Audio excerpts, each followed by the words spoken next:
As you should know, Ren and Stimpy was a cartoon show that aired on Nickelodeon in the early 90s. I was about 9 when I was first introduced to it, and ever since I was hooked. I love the gross out humor and adult oriented jokes, but the 90s were over and I had to grow up. But the show always stuck with me in the back of my mind. I'm 29 now, and I hate to say it, flat broke, just like my parents were. We lived in the bad part of town, and every Christmas they feel really guilty about not being able to afford presents. We didn't even have cable growing up, and I had to get my Ren and Stimpy fix at my aunt's house. I am now living in a cheap one-bedroom apartment. The place didn't have a bed, just an air mattress in the middle of the floor. I've been a bit depressed lately. My girlfriend Esme just broke up with me. I figured that it was my healthy dose of nostalgia would definitely help clear my mind. As I said, I don't have the money to waste on old cartoons and games. I have to focus on essentials for the survival of the discount of rice oroni.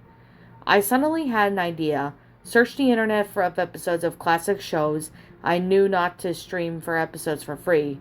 I had a bad experience with a virus once, so my option was to buy a DVD. I checked on Amazon.com, but they denied my card. I returned to the search engine and found something that intrigued me. It was the complete Ren and Stimpy series for $7.99.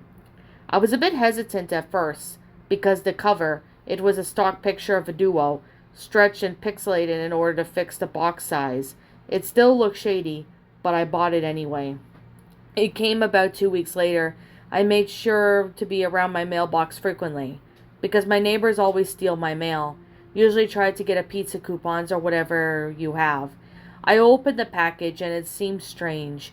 The box appeared in a way online, but the receipt was odd. It had the seller's logo and the rest of the paper was blank. I dismissed this as simple hazed laziness and put the fixed disc into my player.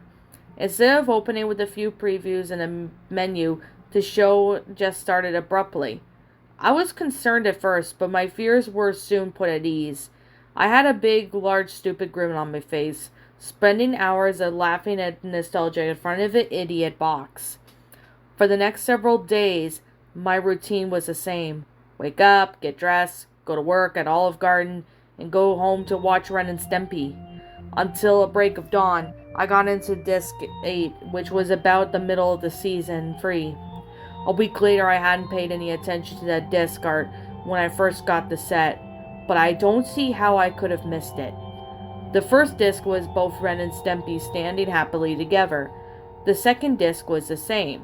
As the third, fourth, fifth, and sixth, and seventh, the eighth disc had the identical artwork of Stimpy, but not Ren. I rubbed my eyes and stared back at it. Stimpy was standing alone with his left arm was still stretched out, as if his friend was still there. I flipped to disc 9 and 10 and so forth, and it was all the same. Stimpy and no Ren. I put the disc in the player. The screen was dark and black. I thought my TV had burned out, so I went to turn it off and I was proven wrong. There was a loud high-pitched screech. I jumped back in my chair, startled out of my mind, and the screen was still black. Only there was a low obnoxious electrical humming noise playing. The show's logo faded in. The text was a brilliant scarlet red.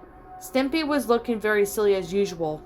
This large tongue was hanging out, but Ren was once again absent. The episode's title card appeared. It read, Stimpy. I was mortified to the point that I couldn't get out of my seat.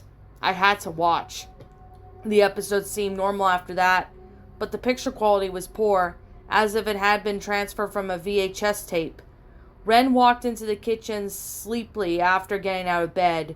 He stops into one of Stimpy's hairballs and begins to shout obnoxious substitutes for obscenities, such as gosh darn it and oh cluck.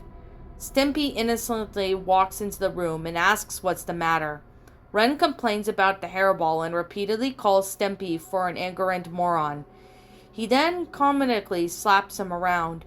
Stimpy grabs a rolling pin on the counter and beats Ren over the head. Ren falls to the ground and begins to bleed thick, dark blood. Ren moans slowly in pain and moans, Why? Stimpy looks down at him with a low, heavy frown. His eyes look extremely detailed, as if the video of real, saggy, bloodshot eyes had been inserted over the drawing. Stimpy hissed between gritted teeth. I'm sick of your bullshit.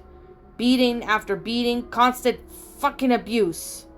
Ren opened his mouth to speak, but Stimpy hit him with the back of the rolling pin again, leaving his face bloody and disheveled. Ren whimpers and begs Stimpy to stop, but he goes on anyway. The next shot is of a two silhouette, Stimpy standing over with the rolling pin, and Ren lying on the ground. Stimpy repeatedly whacks Ren with the rolling pin. Each time during the screech of Ren being beaten, there is, at least at the same time, a sickening crunch. After about 2 minutes of this screaming ended, Stimpy grabbed the body and began to laugh. A long, deep, briefly laugh.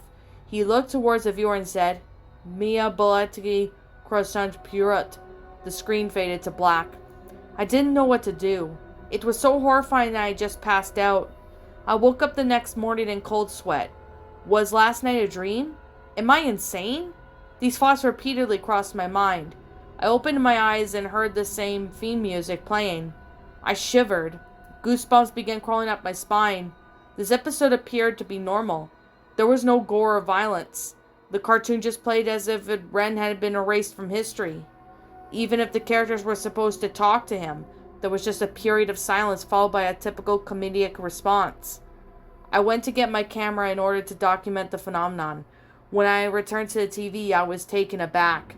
I reached for the rewind button, and the player started to smoke. Thick gray sludge oozed out of the disk drive. I was shocked. I put out the fire within minutes and then went to the library to settle things out. I went to the computer to contact the seller. I suddenly remembered that the receipt was blank and it had no contact information. I sunk in my chair and began to sob. I returned to my home and destroyed the rest of my DVDs, the player, and even the TV, in the months ever since I found no evidence of this episode beyond my recollection. Perhaps that was for the better. What's up, my pretties? It's the Lion Queen here. I want to appreciate you all for tuning into this video, and I do appreciate you guys supporting my video by giving this video likes and stuff. If you really enjoyed this video, be sure to leave a like, comment and subscribe if you're new, ring the bell for notifications to when I upload so that way you guys will get updated for whenever I upload. If you want to follow me on Twitter or DeviantArt, feel free to leave a follow on those if you are interested in following me on those socials. If you want to support my backup channel, known as Miss Dark Shigo, feel free to subscribe to it, as a link to that will also be in the About page section. And with that being said, and that being the case, thank you so much for watching, my pretties, and as always, stay pretty.